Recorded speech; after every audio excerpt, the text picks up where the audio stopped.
조작과 리뷰 동원 행위 등 공정거래법 위반, 블랙리스트 의혹을 제보한 공익신고자를 해고하고 고소한 사건, 의약품 불법 거래, 관리 부실, 입점 수수료 과다 문제, 배달앱 중개 수수료 문제, 납치성 광고까지 쿠팡이 연루되지 않은 문제를 찾는 것이 더 빠를 지경입니다.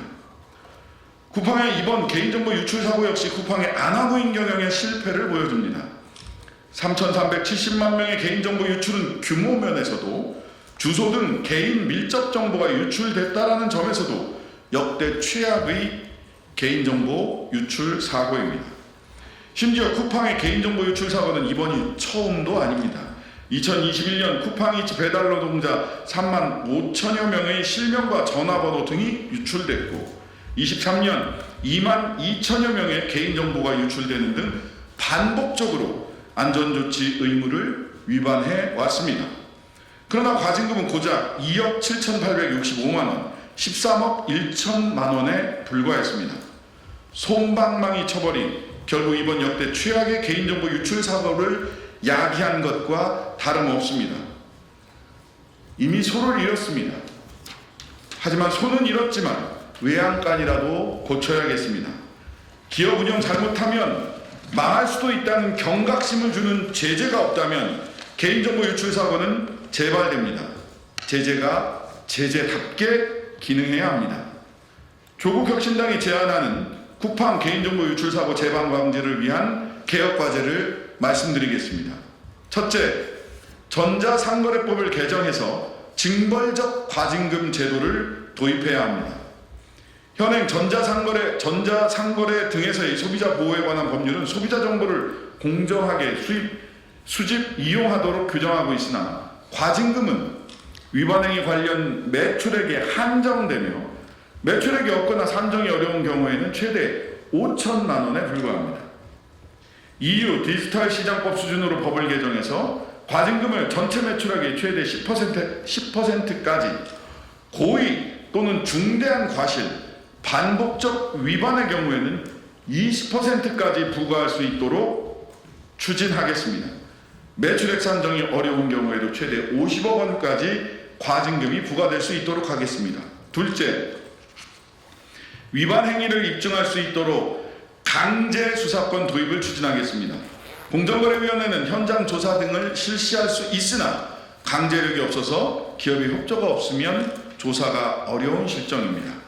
조사를 방해해도 사후 제재만 가능하며 실제로 한 회사의 경우 자료 보존 요청을 했음에도 다이어리와 업무 수첩을 파쇄한 사건도 있었습니다. 따라서 조사 권한을 강화하고 증거 확보가 가능하도록 독점 규제 및 공정거래에 관한 법률 및 사법경찰관리의 직무를 행할 자와 그 직무 범위에 관한 법률을 개정하여 공정거래위원회 조사 공무원에게 압수수색 영장 신청권을 부여하겠습니다.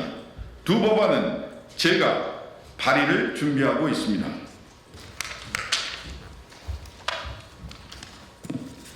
셋째, 징벌적 손해배상 제도가 실효성 있게 작동할 수 있도록 하겠습니다. 현재 하도급법 등 20여 개의 개별 법률에 징벌적 손해배상 제도가 도입되어 있으나 법률마다 대상과 요건 등이 달라 제도의 일관성과 실효성이 부족한 상황입니다. 일반법인 상법에 손해액의 5배를 넘지 않는 범위에서 손해배상액을 정할 수 있는 징벌적 손해배상 제도를 규정해 위법 행위에 대한 억지력을 확보해야 합니다.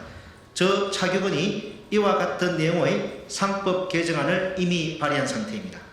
넷째, 집단소송제 도입이 필요합니다. 이번 쿠팡 대규모 개인정보 유출 사고의 피해는 집단적으로 발생했습니다.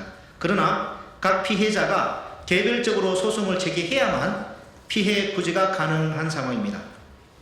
피해를 입은 정부 주체가 실질적인 보상을 받기 위해서는 분야의 제한이 없는 포괄적 집단소송제가 필요합니다.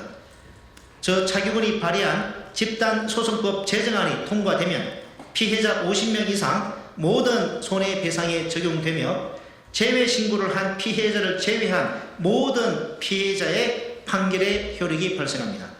다섯째, 한국형 디스커버리 제도를 추진해야 합니다.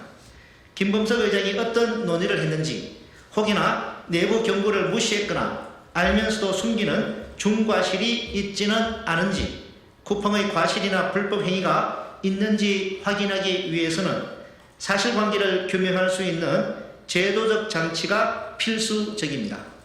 제가 발의한 집단소송법에는 소송 시 재판이 시작되기 전 당사자끼리 증거와 서류를 서로 공개하여 정보의 불균형 문제를 해결하고 쟁점을 명확히 하여 사실을 밝혀내는 제도인 소송 전 증거조사 절차, 일명 한국형 디스커버리 제도가 포함되어 있습니다.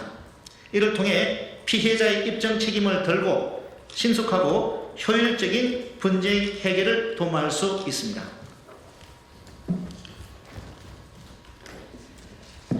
여섯째, 개인정보 유출 사실 끝까지 제대로 알려야 합니다.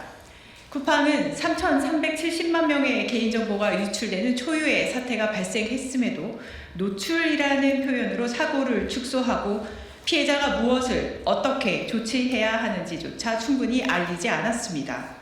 피해자는 자신의 정보가 얼마나 유출됐는지 알 수 없었고 무엇을 해야 하는지 안내받지도 못했습니다.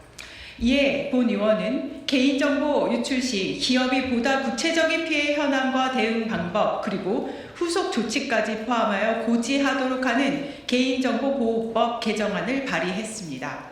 고지는 형식적인 사과문이 아니라 책임 있는 정보 제공이어야 합니다. 일곱째, 치매 사고의 비용은 원인을 제공한 기업이 부담해야 합니다. 현재 쿠팡은 자료 요청에 영업 비밀을 이유로 제출을 거부하고 있습니다. 정부가 구성한 조사단 역시 기업이 이런 식으로 자료 제출을 지연하거나 거부하는 순간 진상규명은 멈춰설 수밖에 없습니다. 이에 본 의원은 조사 과정에서 자료 제출을 거부하거나 허위 제출로 조사를 방해할 경우 이행강제금을 부과하고 기업의 귀책이 인정되면 조사단 운영 비용 전액을 기업이 부담하도록 하는 정보통신망법 개정안을 발의하였습니다. 버티면 이긴다라는 안일한 인식 이제는 뿌리 끊겠습니다. 여덟째, 기업의 정보보호 수준을 상시적으로 점검하고 공개하는 평가 제도를 도입해야 합니다.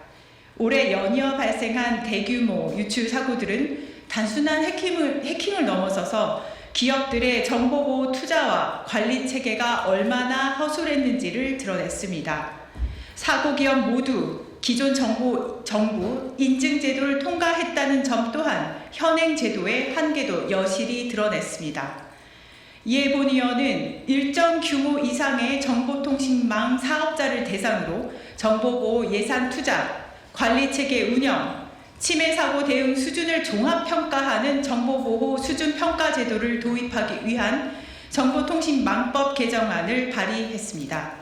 개인정보가 더욱 중요해지는 디지털 사회 전환 시대에서 정보보호는 기업의 선택이 아니라 사회적 책임이 되어야 합니다.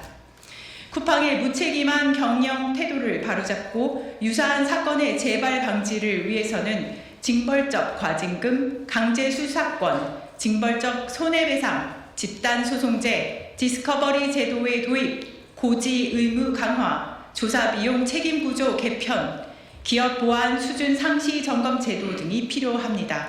국회의 책임있고 조속한 논의가 이루어지기를 바랍니다. 감사합니다. 2025년 12월 15일 조국혁신당 국회의원 신장식 이혜민 차규분. 고맙습니다. 한 말씀만 더 하면 김범석 의장이 글로벌 CEO라서 청문회에 참석을 못하겠다라는 이야기를 했는데요. 대한민국은 그런 글로벌이 아닙니까? 글로벌 CEO라는 변명도 우습지만 대한민국만 제외한 글로벌 CEO라고 하는 취지의 답변은 더욱 우습습니다. 김범석 의장 반드시 정무위, 과방위 통해서 모두 고발하게 될 것이고요. 반드시 국회 청문회장에, 국회 민의전당에 서게 될 것입니다. 한 가지만 더 덧붙이면 그렇다고 해서 단순히 김범석 의장에게 또는 몇몇 공무원, 공직사회에 목소리만 높인다고 해서 쿠팡 문제가 제대로 해결되지 않습니다. 오늘 저희들이 발표한 이번 쿠팡 개인정보 유출 사고를 계기로 해서 저희들이 발표한 8가지 구조적, 제도적 대안이 국회에서 책임있게 논의되기를 기대합니다. 조국혁신당은 매운맛이지만 건강하고 차분한 맛으로 의정활동 펼치겠습니다. 반드시 제도개혁 이룰 수 있도록 우리 기자 여러분들의 많은 관심 부탁드리겠습니다. 감사합니다.